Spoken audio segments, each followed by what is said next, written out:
கர்த்தருடைய பரிசுத்த நாமத்துக்கு மேம்பட்டதாக வெளிச்சத்தின் பாதைக்கு உங்கள் அன்பு நாயக்கன். நல்ல கூட கடலில் இருக்கிற நீர் அவ்வளவு நீரும் சேர்ந்து ஒரு கப்பலை மூழ்கடிக்க முடியுமா என்றால் மூழ்கடிக்க முடியாது.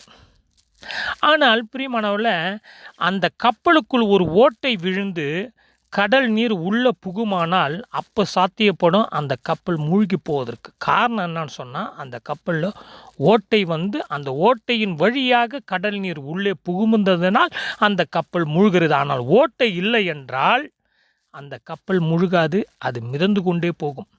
டைட்டானிக் கப்பலை எடுத்துக்கொண்டால் பிரம்மாண்டமான கப்பல், அதிக எடை உள்ள கப்பல். முதலாக அவ்வளோ பிரம்மாண்டமாக உருவாக்கப்பட்ட அந்த கப்பல் என்ன நடந்ததுன்னு சொன்னால், பனிப்பாறையில் இடித்து ஓட்டை விழுந்து அதன் வழியாக கடல் நீர் உள்ளே புகுந்து அந்த கப்பல் மூழ்கியது என்று வரலாற்றில் நாம் பார்க்கிறோம். பிரியமானவர்களே, இது அப்படியே நம்முடைய ஆவிக்குரிய வாழ்க்கைக்கு பொருத்தி பார்ப்போமானால், இந்த உலகம் கடல் நீரைப் போல இந்த உலகத்தில் பாவம் பெருகி இருக்கிறது.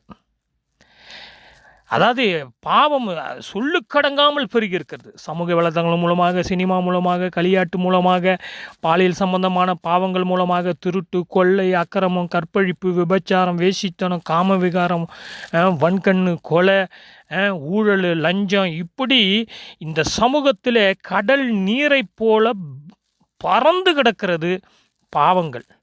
ஆனால் இந்த பாவத்திற்கு நாம் இடம் கொடுப்போமானால், நம்முடைய வாழ்க்கையில் ஓட்டை விழுமானால், கண்கள் வழியாக ஓட்ட, வாயின் வழியாக ஓட்ட, காலின் வழியாக ஓட்ட, கையின் வழியாக ஓட்ட, நம்ம ஐம்புலன்கள் வழியாக நம்முடைய வாழ்க்கையில் ஓட்டை விழுமானால், அந்த ஓட்டையின் வழியாக பாவம் உள்ளே போகுமானால், அந்த ஓட்டையின் வழியாக பாவத்தை நாம் உள்ளே அனுப்புவோமானால், அந்த ஓட்டையின் வழியாக பாவத்திற்கு நாம் இடம் கொடுப்போமானால், நாம் பாவத்தில் மூழ்கி போவோம். பிரியமானவர்களே, எப்படி கப்பல் ஓட்டை இல்லைன்னா மிதந்து கொண்டு போகும், ஓட்டை வந்துருச்சுன்னா மூழ்கி போவோம்.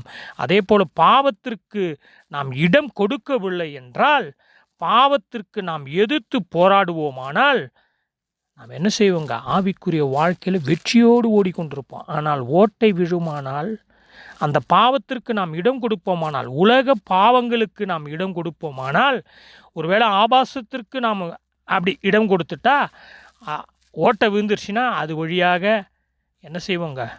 பாவத்தில் மூழ்கி போய் விடுவோம்.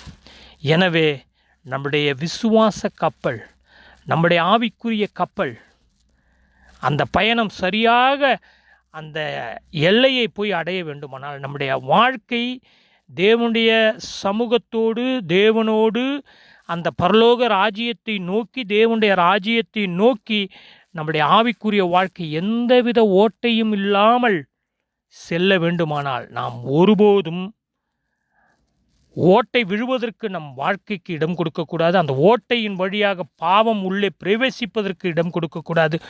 நாலா பக்கமாக தேவனுடைய வசனத்தின் மூலமாக, தேவனுடைய வார்த்தையின் மூலமாக நாம் என்ன செய்யணுங்க?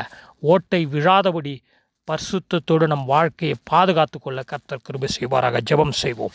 எங்களை அதிகமாக நேசிக்கிற பரலோக பிதாவே, எங்களுடைய வாழ்க்கை, என்னுடைய ஆன்மா, என்னுடைய சரீரம், என்னுடைய ஆவி, என்னுடைய கண்கள், என்னுடைய வாய், என்னுடைய ஐம்புலன்கள் எந்த விதத்திலும் ஆண்டவரே இந்த உலக பாவங்கள் வழியாக ஆண்டவரை மூழ்கி போகாதபடி, இந்த உலக பாவம் ஆண்டவரை என்னுடைய சரீரத்தில் எந்த விதத்திலையும் ஆண்டவரை ஓட்டை விழுந்து அது வழியாக பாவம் உள்ளே நுழைந்து நான் மூழ்கி போகாதபடி, நான் உம்முடைய வார்த்தையினாலே, உம்முடைய ஆவியினாலே, உம்முடைய வசனத்தினாலே என்னுடைய வாழ்க்கை ஆண்டவரை உம்மை போல மாற்றப்பட்டு உமக்காகவே இந்த சமூகத்தில் என் ஜீவன் உள்ள நாள் வரை வாழ்ந்து முடிக்க கிருபை செய்கிறாக. இயேசு கிறிஸ்து மூலம் தாழ்மை ஜெபங்கள் நல்ல பிதாவே, ஆமென்.